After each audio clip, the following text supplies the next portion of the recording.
Well, as John mentioned moments ago, we're just over 24 hours away from the start of high school football in the state of Alabama. Here in the East Alabama community, teams are getting ready for what they hope is another big year. For the third straight season, Etowah County rivals Westbrook Christian and Coosa Christian will meet on the field. Now, the Conquerors are coming off a really tough season, 1-9, and that year started with a loss at Westbrook 50-24. However, new head coach Dak Nunn is in the program, and there's been some added hype, especially for this game. I think it's really important, I mean, we have to bring in extra bleachers because that's how many people want to show up. I'm sure people will mask up and show up this year, but, I have a lot of respect for them. I went to school there, graduated from there, it's my alma mater. So being able to play Westbrook is, it's an honor. It's really fun to see some of the guys that you played with. They were younger, but, see some of the guys that you watched play middle school football, 5-6 years ago, and now they're, sitting here saying I'm a senior, So it's exciting. It's good for the community. I think, Coosa and Westbrook getting together, it's obviously not the magnitude of Gadsden City and Etowah, but I think in 1A, that's a pretty good little game, Coosa now enters the game with one of the top weapons in the state and senior receiver Evan Delp. Delp had one of the top 10 best single seasons in state history last year, over 1,400 yards and 21 touchdowns. I know how I was, at a young age playing football, so what they give me is what they give me. If they give me 100%, then I'm okay with that. Me and Thomas, we've gotten really close over this summer, and I really feel like we bonded a lot. We got a lot of reps in, and I'm just interested to see what we can do this season. Most games will be on Friday in the East Alabama community, but we do have a couple of tomorrow.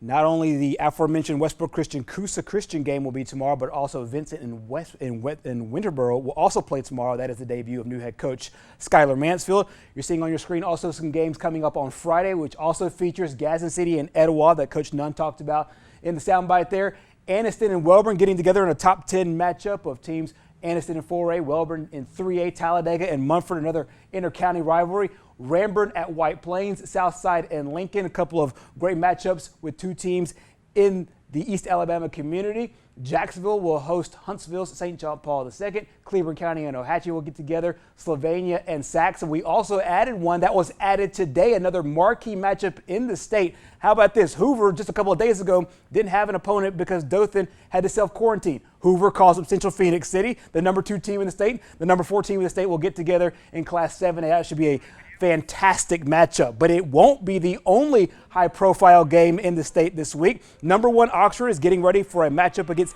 defending champion in 7A and also fellow number 1 Thompson. That matchup to keep an eye out for, though. On the field is the Oxford defense against the Thompson offense. Yellow Jackets gave up just 13 points per game last year. A lot of star power coming back, especially in the secondary. Meanwhile, Thompson averaged over 42 points per game a season ago, and their returning players say they embrace the challenge of playing one of the state's top defensive units. I feel like it's going to be each and every play a competition that we just got to attack each and make the best one win each and every play. But, in the end of the day, we're just out there just to make each other better and have a great season going on from there. I see a bunch of guys who can fly around the field. They got athletes all over the field, offense and defensively. But I feel like we got the same thing here, and so it'll be a good matchup this upcoming Saturday, and it'll be a fun one to watch. And Mr. Robertson talked about it being a fun one to watch, and you can watch that right here on TV 24. WOTM will bring you the game. We'll also air it live right here on TV 24. Oxford and Thompson this Saturday, 7 p.m. The second annual Go Gold Bowl. Just 2 losses between these two teams a year ago. 1 for Oxford, 1 for Thompson. It should be a fantastic matchup in what should be a great 3-day, 4-day stretch of football games across the state of Alabama. That is not the only high school football game you'll see right here on TV 24. We will also have games coming up tomorrow and Friday. It is the Kickoff Classic over at the Crampton Bowl in Montgomery. Pike Road against Montgomery Catholic will be tomorrow night at 7 o'clock. 11-1 Pike Road and 12-1 last year in Montgomery Catholic. Also on Friday, Wetumpka and Prattville will hook up in a game. Seen right here on TV 24. Now, everybody knows about Wetumpka, and a lot of people know about Prattville as well, and growing interest in Montgomery Catholic. However, Pike Road is a school that not a lot of people around the state know. Their coach says, hey, they're a team to watch out for as they now head to 5A. Pike Road is the fastest growing town in the state of Alabama, and it's growing at a rapid pace along with our school system. We in the last 5 years We started with one school campus, and we're now up to 3. We have 21 seniors this year, and I was hired there in April of their 7th grade year. So it's a unique opportunity to have a group with you this long. So this is fun for us to watch them grow physically and mentally and go through all different challenges over the years.